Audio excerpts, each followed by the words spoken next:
Don't you absolutely hate it when you get the right lure, you get the right presentation, you feel that bump on the end of your line, but you don't land a fish? Well, that's what we're going to be talking about, how to help correct that problem today. Hi there, welcome to the Bass Fishing Life, and I'm your host, Steve Rogers. Before we get into the video, make sure you punch that subscribe button and hit the notification bell. Thank you so much. Well, I don't know about you, but it is very frustrating when everything goes perfectly, but then you don't get a good hook set and you can't put that fish in the boat.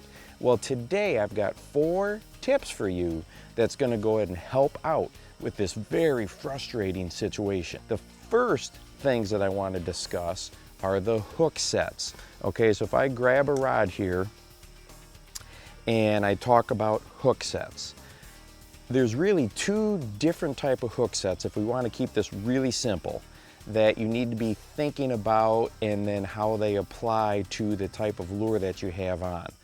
To make it real simple, so it's something that's easy to remember, if you have a single hook bait, like your Texas rigs, this is a shaky head setup, Ned rig, those types of things. If you've got a single hook, most of the time that hook set is going to be what I like to call the vertical type of a hook set. Now, it may be off to the side like this a little bit, even straight up, but those types of hook sets, the rod is going to be more in a vertical position as opposed to a horizontal position.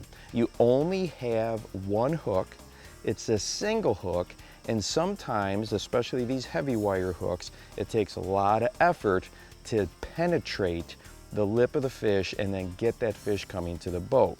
Now, if you have a treble hook type of a bait, and this is going to go for your crankbaits, top waters, and there are some exceptions. I like to do this as well with a spinner bait, but if you've got a bait that is, let's say, more of a horizontal presentation, and especially if it has treble hooks, then most of the time that hook set is going to be a side sweep, not straight up. Okay, so a side sweep hook set, and in fact with crankbaits especially, it's more of just a situation of loading up the rod as opposed to a heavy hard jerk of the rod. Just go ahead and load the rod up. Now, the reason that is, especially for your treble lures, if you take a crankbait and then you feel that bump and you just rip that thing up like this, that's going to take that bait, which is a horizontal running bait, and change the direction of it. It's going to start to scoop it up, and if you put too much power into that, those treble hooks are just going to pull right away from the fish. Okay, you've got to let the fish get that bait, and the treble hooks, especially on a lot of the crankbaits we use today, are really ultra sharp, and you just want to keep the pressure on that bait. So if you have more of your bottom bouncing baits or a lot of your traditional single hook baits, more of a vertical hook set. If you have something horizontal through the water column, especially if you have trebles, it's more of a side sweep, and then just keep loading the rod as opposed to a very aggressive jerk of the rod or a hook set. And that leads us to tip number 2. Make sure that you keep pressure on the fish. So once you've got that fish on, you got the hook set, and you start to reel up. I see this all the time. A lot of times when we reel, we get the rod down sooner than we reel the line down. So if I put that rod tip down too quickly, what happens? I put slack in the line, and whenever we have slack in the line, our odds of losing the fish go way, way, way up. So as you're reeling it down, make sure that you're keeping constant pressure. If you've watched many Major League Fishing videos or Bassmaster, FLW, a lot of times you'll see these guys when they've got a fish on, they're running all over the boat, around all sides, dropping the rod tip in the water. If the fish starts to run up for a jump, they reel it up quick, put that rod tip way down in the water to keep the fish from jumping. And they even do this on, a 2 or 3 pound fish, as opposed to always on a large fish, 6, 7, 8, 9, 10 pounds. And the reason being is because they're letting the fish guide them where they're going, and they maintain that pressure. They don't want to horse that fish out. So make sure that you maintain pressure and be very careful when you start to reel up and bring your rod tip back down that you don't put the rod down too quickly and throw slack into the line. So that's the second tip for you. The third one is one that I have had to learn the hard way, and that is setting the drag.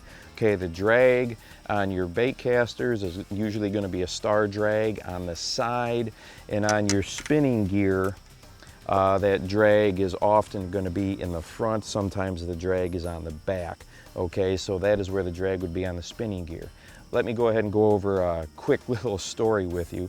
I was fishing a tournament down on Kentucky Lake and Lake Barkley, and I had found this really excellent pocket over a silted in mouth of a small little creek arm. If I got over that silted in mouth, the water deepened up and it was just loaded with bass in there.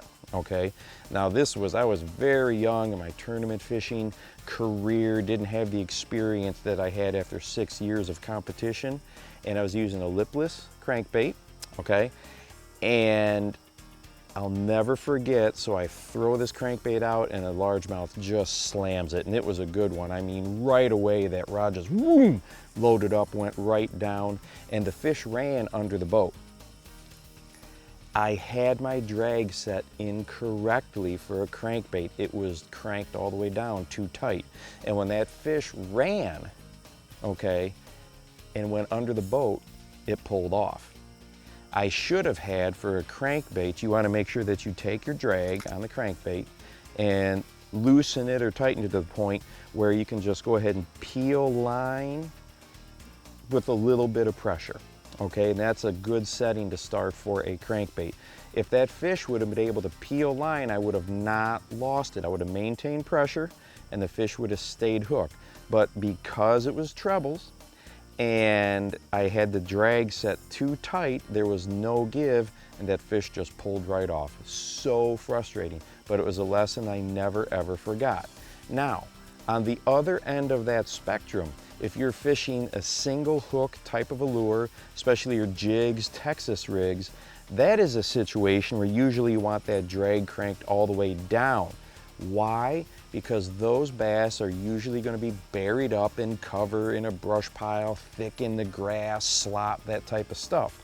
When you set that hook, you don't want any slip. You want the head of that fish to get turned and follow that line towards the boat. If you have too much slip with a single hook and a heavy wire hook, one, it's probably not going to penetrate and get a good hook set into the lip of the fish, and two, that fish is going to be able to change direction on you, and that could cause all kinds of problems. Once you have the fish out of the cover and into open water, if you need to, while you're battling it, go ahead and adjust the drag a little bit.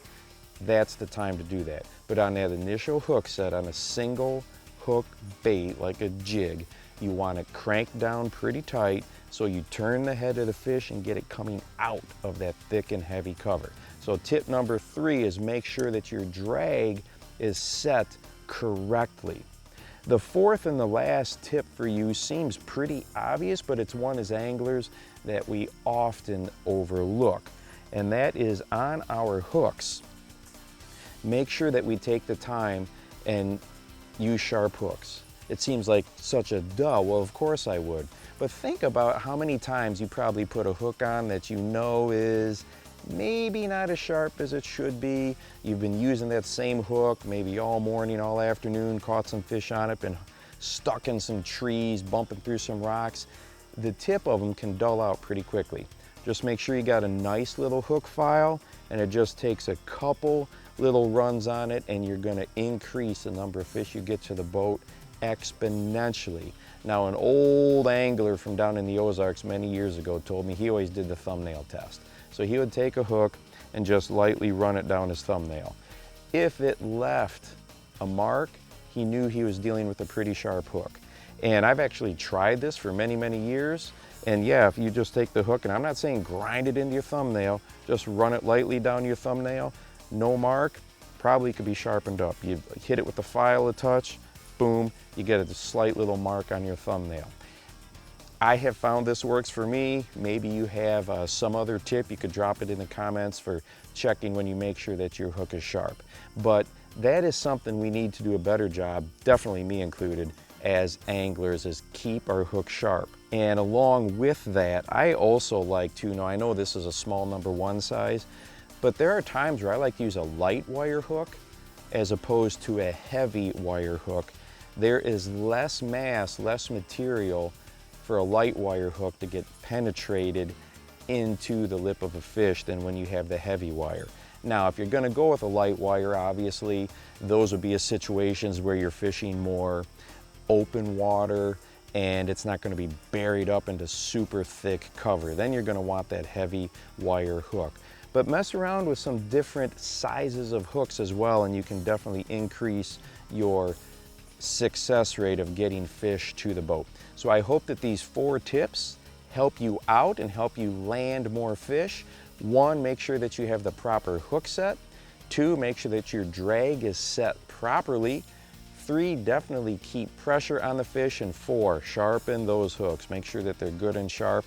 And if you want to throw one last thing in there, a quality rod makes a big, big difference on landing fish, because you can feel the bites so much better. So if you want to throw a 5th one in there, make sure that you have a quality rod as well. Don't forget, go out today and encourage someone. You never know what a difference you're going to make in their life for the bass fishing life. I'm your host, Steve Rogers.